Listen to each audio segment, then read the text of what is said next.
É isso aí. Agora vamos conversar com o Christopher Bahia, cientista político, está aqui conosco para bater um papo sobre esse cenário eleitoral, as pesquisas e também, claro, tudo que tem movimentado Brasília. Christopher, seja muito bem-vindo aqui ao Morning News. Prazer falar contigo. Bom dia. Bom dia, um prazer é meu poder aqui contribuir com vocês e dialogar sobre esses assuntos importantes do país. Christopher, trouxemos aqui os dados dessas pesquisas recentes do cenário eleitoral e uma questão interessante que foi percebida nessas duas pesquisas foi o crescimento do presidente Jair Bolsonaro. Embora dentro da margem de erro ali de 2 pontos percentuais para cima ou para baixo, ele cresceu, né, o presidente Jair Bolsonaro, dentro da margem de erro, e o ex-presidente Lula acabou ficando estagnado ali, sem haver um crescimento, ou até mesmo houve um decréscimo aí, um rebaixamento, né, no índice do ex-presidente Lula. Queria saber como que você está vendo, né, esses cenários eleitorais, essas pesquisas que têm saído, que mostram o ex-presidente Lula na frente, e esse crescimento de Bolsonaro. Será que a gente já consegue ver algum reflexo desses benefícios que estão sendo propostos aí pelo governo nas últimas semanas? Como que você vê essa situação? Bom, antes de tudo, é importante a gente falar sobre o que significam de fato as pesquisas eleitorais. Eu tenho visto, principalmente nas redes sociais, pessoas dizendo que, utilizando, né, as pesquisas eleitorais como diagnósticos definitivos a respeito do quadro eleitoral, e definitivamente isso não pode ser utilizado dessa forma. As pesquisas eleitorais, elas são excelentes ferramentas, né? Há uma série de institutos de pesquisa aqui no Brasil que têm feito trabalhos muito importantes. A Poder Data e a Genial Quest, hoje publicadas, são dois institutos importantes, mas nós não podemos utilizar essas pesquisas como sendo definitivas. O período eleitoral, sobretudo aqui no Brasil, ele tem uma série de questões que podem influenciar e impactar nos resultados que acontecerão daqui a alguns meses, no dia em que serão realizados os pleitos. Então, essas pesquisas, na verdade, são tendências, né? São apresentadas caso as eleições fossem hoje. O que nós estamos observando, analistas políticos de forma geral, é de que o quadro ele está muito polarizado. Está parecendo um pouco clichê, né, a nossa fala em relação a isso, mas isso demonstra que tanto no primeiro quanto no segundo turno há uma concentração de intenção de voto muito grande entre os dois candidatos adversários principais.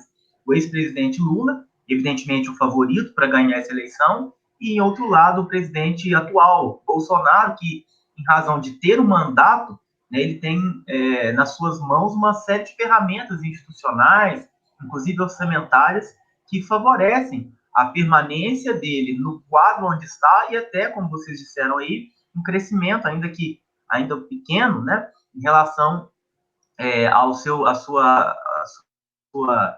performance, né, nas intenções de voto. Bom, ao meu ver, essa polarização ela se manterá, né? Lula já mantém um quadro bastante estável, Bolsonaro tem crescido, e me parece nos próximos meses, diante de uma série de políticas públicas que estão sendo realizadas a partir de agora, a tendência é de que essa diferença entre os dois candidatos venha a diminuir. E, Christopher, em relação à popularidade dos dois, né? A gente tem ali no estado do Piauí, Lula tem a maior vantagem, mais de 46 pontos de diferença. Bolsonaro tem vantagem ali no Mato Grosso, com 15 pontos. O mapa das pesquisas ali dos estados reforça a tendência de que esse duelo vai ser decidido no Sudeste. Geralmente, o PT tem um histórico de ganhar no estado de Minas Gerais, São Paulo, geralmente PSDB, né? Bolsonaro, inclusive, na última eleição. O que você acredita que realmente o Sudeste vai ser decisivo ali no finalzinho dessa paridade entre os dois? E em relação a São Paulo, que tem tem uma representatividade muito grande, um peso grande nessas eleições, você acredita que ter Geraldo Alckmin na chapa deve ajudar aí o PT a tirar um pouco dos votos de Bolsonaro? Então, realmente, como você disse, o Sudeste ele tem um papel essencial em razão da alta concentração de pessoas aqui nessa região, Minas, São Paulo, Espírito Santo, né, o Rio de Janeiro, são os grandes colégios eleitorais. Então, nesse sentido, em todas as eleições é muito decisivo quem ganha aqui nesses estados, né? Você mostrou o caso do Piauí, e me parece que na grande parte se não todos, os estados do Nordeste, há uma vantagem de Lula que é bastante representativa. No entanto, há, em contrapartida, estados no Sul, no Centro-Oeste, onde Bolsonaro está bastante acima, né? Já tem uma vantagem importante. Então, nesse sentido, eu reforço a minha ideia de que as eleições não estão definidas, de que ainda há muito o que acontecer, né? Principalmente nesses últimos meses, uma série de questões podem interferir diretamente no resultado eleitoral, e sim, o Sudeste é muito importante em razão da alta concentração desses colégios eleitorais. Em São Paulo, nós temos um candidato ao governo que tem se tornado muito competitivo, que foi o ex-ministro de Infraestrutura, Tarcísio de Freitas, né, que inclusive é da base, de um dos partidos da base do presidente Bolsonaro, e que certamente durante o processo de campanha ele vai alavancar um discurso mais conservador, um pouco voltado para a questão do seu trabalho realizado no Ministério, que certamente vai auxiliar bastante o presidente Bolsonaro. As pesquisas em São Paulo mostram o ex-prefeito Fernando Haddad na liderança, mas me parece que essa liderança de Haddad ela tem sido muito diminuída, principalmente com o crescimento de dois nomes que são importantes. O atual governador, que é do PSDB, né, e do Tarcísio de Freitas, né, que é o ex-ministro de Bolsonaro, desculpe. Aqui em Minas Gerais também há um palanque que tem sido construído, né, entre Bolsonaro e Zema, que vai também fazer bastante diferença. Zema hoje tem uma tendência forte a ganhar, inclusive, no primeiro turno, e certamente, se Zema ganhar em Minas Gerais no primeiro turno, a tendência é de que ele trabalhe o segundo turno em favor do presidente Jair Bolsonaro, que tem um alinhamento maior com o Partido Novo, especialmente aqui em Minas Gerais. Então, nesse sentido, o Sudeste faz muita diferença em razão da sua grande capacidade de pessoas, né, de número de pessoas, e vai ser decidido aqui, certamente, aquilo que vai ser o retrato do pleito nacional. Christopher, nesse sentido ainda, né, a gente falando bastante desse cenário eleitoral, a gente sabe que a questão econômica acaba definindo, talvez, né, muitos votos ao longo desse processo, principalmente quando a economia não vai muito bem, as pessoas acabam ficando um pouco menos contentes com o político que está ali na presidência, e isso pode tirar alguns votos. Percebendo isso, e também, claro, por conta de todos os problemas econômicos que o Brasil tem passado nos últimos tempos, o presidente Jair Bolsonaro está fazendo, né, manobras ali e propostas para poder estimular a economia, melhorar a questão econômica no país, né, principalmente na questão dos combustíveis, que tem sofrido bastante. E aí, eu quero entrar nesse assunto da proposta de emenda à Constituição, que deve ser votada amanhã na Câmara dos Deputados. É uma proposta que está tendo bastante discussão. Por um lado, né, a gente vê muita gente discutindo se é eleitoreira, se não é eleitoreira, se vai trazer consequência futura para o Brasil na questão fiscal ou se não. A gente já vê até questões presentes, né, com o risco fiscal subindo, toda essa situação no mercado financeiro. Mas em relação a outras discussões um pouco mais profundas nas duas casas legislativas, isso acaba não sendo tão forte, né? Porque a proposta passou no Senado, está sendo passada na Câmara, e inclusive os partidos de oposição estão reclamando que não está tendo a devida conversa, a devida discussão sobre o tema, até mesmo com a possibilidade de colocar algumas emendas ali que os oposicionistas estão querendo sugerir. A minha pergunta para você é, esta proposta, do jeito que ela está, como que você avalia, qual que é a sua percepção sobre essa proposta, quais são os benefícios que ela pode trazer, quais são os malefícios que ela pode trazer, as consequências, enfim, diante de todo esse cenário de discussão em relação a uma proposta que coloca aí mais de 40 bilhões fora do teto de gastos, né? Como que está a sua percepção sobre isso? Bom, do ponto de vista social, a PEC ela vai dar um respiro, né, um alívio para a sociedade. Não tenha dúvidas disso, porque vai diminuir o preço dos combustíveis, vai auxiliar as pessoas que estão numa situação mais complicada do ponto de vista econômico. Mas do ponto de vista fiscal, ela é bastante gravosa. Eu falo sempre que ela é como se fosse um analgésico, que vai resolver os nossos problemas a um curto prazo, e esse curto prazo é muito importante para o presidente que está tentando a sua reeleição, mas a longo prazo ela trará problemas muito graves do ponto de vista fiscal do nosso país, né? Um país que já não tem uma saúde fiscal tão exitosa quanto a gente imaginaria para esse momento, vai acabar enfrentando problemas futuros que a economia vai responder, né? Mas de forma a curto prazo, nos próximos meses, é importante dizer que essa foi a sacada ou a iniciativa mais ambiciosa do presidente Bolsonaro, aprovar essa PEC, e certamente ela será aprovada, porque o presidente tem maioria nas duas casas, e lembrando também que o voto a favor dessa PEC favorece também aqueles parlamentares que estão no momento de reeleição, né? Eles irem às suas bases, mostrando que foram favoráveis a uma PEC que alivia o bolso do consumidor, certamente vai também angariar votos para essas figuras no legislativo. Então, não há dúvida de que ela será aprovada com celeridade. Inclusive, ontem foi proposta uma emenda que, inclusive, foi rejeitada pelo líder do governo, porque ela teria, se caso ela fosse aprovada na Câmara, a matéria teria que voltar ao Senado para ser revisada. E o que se precisa, né, por parte do Palácio do Planalto, é que haja uma celeridade na aprovação dessa PEC para que ela tenha impactos eleitorais, né, para que ela tenha impactos já nas próximas pesquisas eleitorais. Então, nesse sentido, é uma ambiciosa tentativa do Bolsonaro de utilizar de todos os recursos do Estado para se reeleger. Então, a nomenclatura que a gente tem utilizado é de que é, de fato, uma PEC eleitoreira que vai trazer problemas do ponto de vista fiscal para o Brasil no futuro. Mas, para esse momento, ela resolve e vai dar um fôlego para todos nós, consumidores, pelo menos nos próximos 3 ou 4 meses. Ainda sobre esse assunto em relação à PEC e as pessoas, né, como a gente comentou aqui, acabam votando com o bolso, eu tenho entrevistado alguns deputados, alguns políticos que estão ali em pré-campanha, e eles relatam que visitam muitas comunidades de pessoas que não têm o que comer mesmo, está numa situação muito difícil.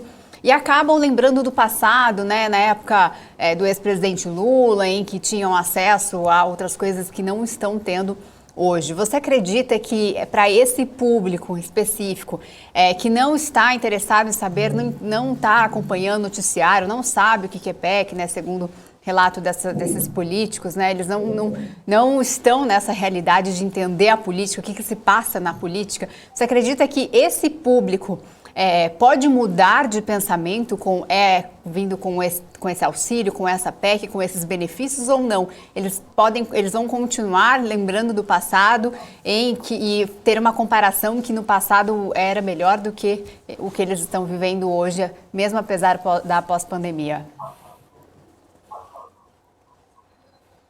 Bom, me parece que os fatos recentes, eles têm um impacto muito grande no comportamento eleitoral de forma geral, né? Então, me parece que, caso o governo tenha uma capacidade de diálogo e de marketing bastante importante nessa área, né, essas medidas foram tomadas recentemente, há uma grande chance de que ela seja um impacto grande na reeleição do presidente Bolsonaro. Como eu disse no início, nós não temos uma eleição já definida, né? Então, muita coisa ainda pode acontecer nos próximos meses. Então, tudo vai depender de como que o governo e a oposição, no caso o ex-presidente Lula, vão se comunicar com as pessoas. Evidentemente, as pessoas têm uma lembrança do passado com Lula, né, de uma melhoria na questão, sobretudo, da extrema pobreza, da fome no Brasil, mas caberá ao presidente Bolsonaro demonstrar para a sociedade, através da sua comunicação, de que o combate à pobreza não é uma exclusividade do partido ou de determinado grupo político dentro de um país, que há também ferramentas que ele, enquanto presidente, pode utilizar, que ainda que de maneira provisória, podem também combater essas extremidades do ponto de vista econômico. Então, muito vai depender da forma como os dois lados vão se comunicar. Me parece que nesse momento agora, em que as pessoas, sobretudo aquelas mais simples, vão observar uma queda nos preços dos produtos no supermercado, vão observar uma melhora, sobretudo, nas taxas de empregabilidade, né? Nós vimos agora um recente estudo que nos últimos meses, os últimos 3 meses, né, a pesquisa é feita de forma trimestral, houve uma queda bastante importante no número de pessoas desempregadas, então isso tem um impacto muito grande sobre a forma como as pessoas vão votar. Então, ainda é muito difícil fazer previsões, construir cenários a respeito desse aspecto, mas me parece que as pessoas, embora se lembrem sim, do período do Lula, né, enquanto presidente, elas vão ver que o quadro de hoje também pode ser alterado a partir de medidas que foram tomadas pelo presidente e pelo Congresso Nacional.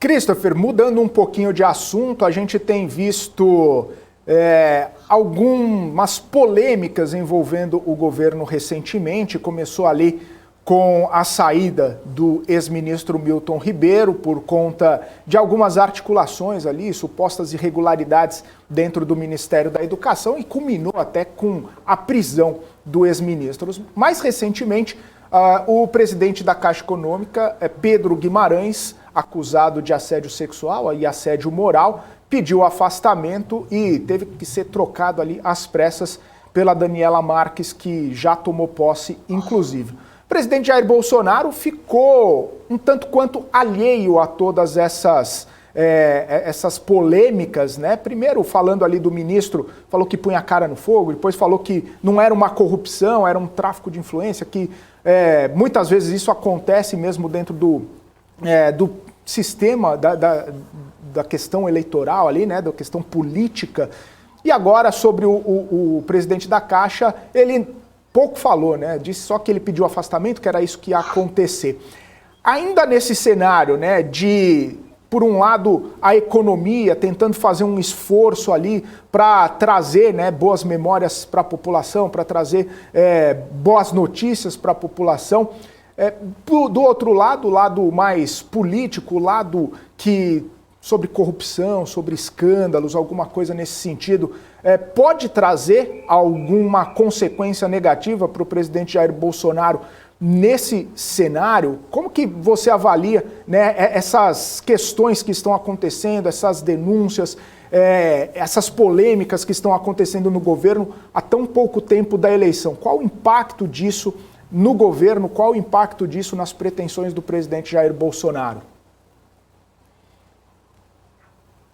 Bom, não é uma novidade que no período bem recente, antes das eleições, uma série de escândalos envolvendo o presidente de turno venham a estourar. Não é a primeira vez que isso acontece no Brasil. As oposições, elas reúnem esforços nesse momento para tentar equilibrar e criar chances de vencer o pleito, de substituir o presidente. Isso aconteceu, por exemplo, com o próprio presidente Lula, né, às vésperas da sua reeleição, quando toda a mídia, os especialistas, a opinião pública de forma geral, falavam sobre o mensalão, né, que foi um dos grandes escândalos nacionais. Então, não é a primeira vez que, nas vésperas das eleições, temas sensíveis, principalmente envolvendo a questão da corrupção, vêm à tona, né?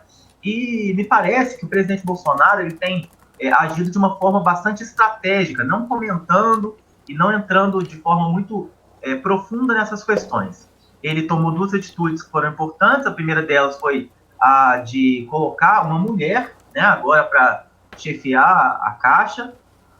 A Daniela tem, inclusive, um discurso bastante forte, né, de que vai substituir todos os seus conselheiros, os próprios vice-presidentes, né, da instituição financeira, e que vai dar uma maior visibilidade para as mulheres. Nós sabemos que Bolsonaro tem uma taxa de rejeição muito grande entre as mulheres, e esse escândalo, na verdade, ele pode ser utilizado como uma reversão, ainda que parcial, dessa rejeição das mulheres ao presidente. Se caso ele tenha uma resposta firme, uma resposta forte àquilo que aconteceu, e que de fato foi uma vergonha para o nosso país, né, que um caso envolvendo o presidente da Caixa Econômica, num escândalo até, né, de assédio moral e até sexual, né, isso de fato pode ser revertido discursivamente pelo presidente, tomando medidas mais fortes, e uma dessas medidas foi, inclusive, a nomeação de uma presidente mulher para chefiar esse processo de reconstrução da equipe da Caixa.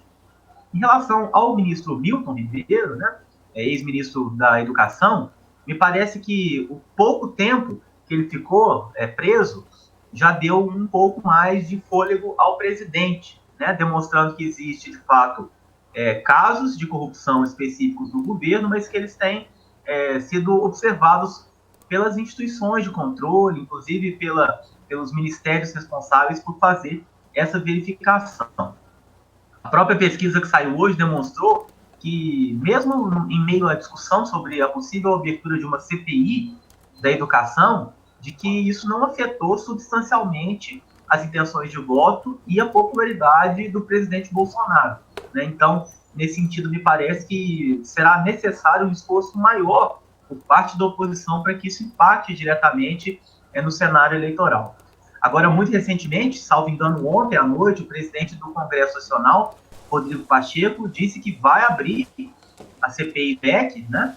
Mas que vai fazer isso apenas depois do pleito eleitoral para evitar que a CPI seja contaminada com debates e com discursos eleitorais.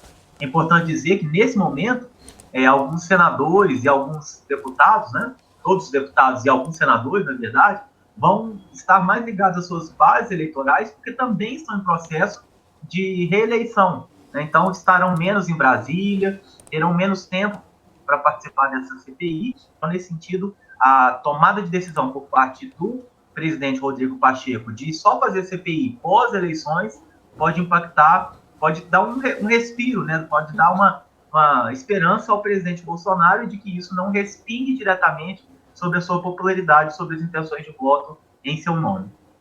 Era exatamente nesse ponto que eu queria perguntar para você, Christopher, em relação a essas CPIs em que o presidente do Senado, Rodrigo Pacheco, decidiu deixar para depois das eleições. Você acredita que foi uma decisão acertada mesmo, pelo temor de virar um palanque eleitoral, sendo que são CPIs importantes, como também a do crime organizado e narcotráfico? Havia uma expectativa muito grande também há um tempo já sobre essa CPI, também a CPI do MEC. São CPIs, então, que vão ser instaladas após a eleição, porém, como ele disse, serão instaladas sim. Você acredita que foi uma decisão acertada não mexer nisso agora em pré-eleição? Bom, eu acho o seguinte, que as minorias, elas têm espaço dentro das decisões que são feitas no Congresso. Conseguidas as assinaturas mínimas para abertura de qualquer CPI, cabe ao presidente abrir, né, essas CPIs e fazer com que elas aconteçam.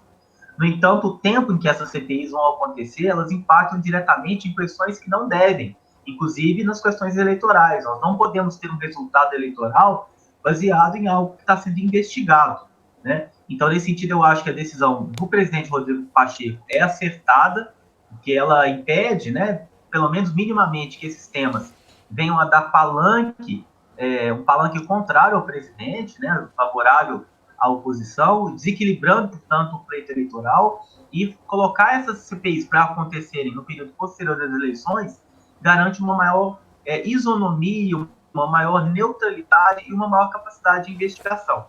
É importante ressaltar que a minha opinião em relação à decisão do Rodrigo Pacheco não significa que eu considere que não deva ser investigado, muito pelo contrário. Além do Congresso Nacional, nós temos outras instituições, como o próprio Ministério Público Federal, como a Controladoria Geral, né, da União, que são capazes de continuar o processo de investigação. Inclusive, a própria Polícia Federal pode continuar a coletar informações e investigar. E nesse período, onde não haverá CPI, mas há indícios de que houveram crimes dentro do MEC, essa coletânea de provas ela pode ser utilizada de forma ainda mais positiva numa futura CPI que vai acontecer. Então, a minha posição não é contrária às investigações, muito pelo contrário, precisa ser investigado profundamente, mas de uma forma a não comprometer a equidistância dos parlamentares e das informações nesse período eleitoral. Então, foi muito acertada a decisão do presidente Rodrigo Pacheco. É importante ressaltar que a oposição já anuncia que vai ao Supremo Tribunal Federal pedir que essa CPI seja instalada imediatamente, né? Só que, na minha interpretação e de outros juristas que me acompanham nesse aspecto, não há, por parte do Supremo Tribunal Federal, a capacidade de determinar, por meio de uma decisão judicial, quando a abertura de uma CPI deve ser feita. Isso é uma matéria interna corporis, né, que deve ser decidida pelo próprio Congresso. O que certamente o Supremo precisa garantir, já garantiu em outras vezes, é que, batido o número mínimo de assinaturas, né, de senadores ou de deputados, que essa CPI seja aberta, e certamente ela será. Tá certo. Christopher, quero agradecer sua participação aqui com a gente. Obrigado pelo seu tempo aqui no Morning News e até uma próxima. Ótima quarta-feira para você. Eu agradeço pela oportunidade. Ótima quarta a todos vocês.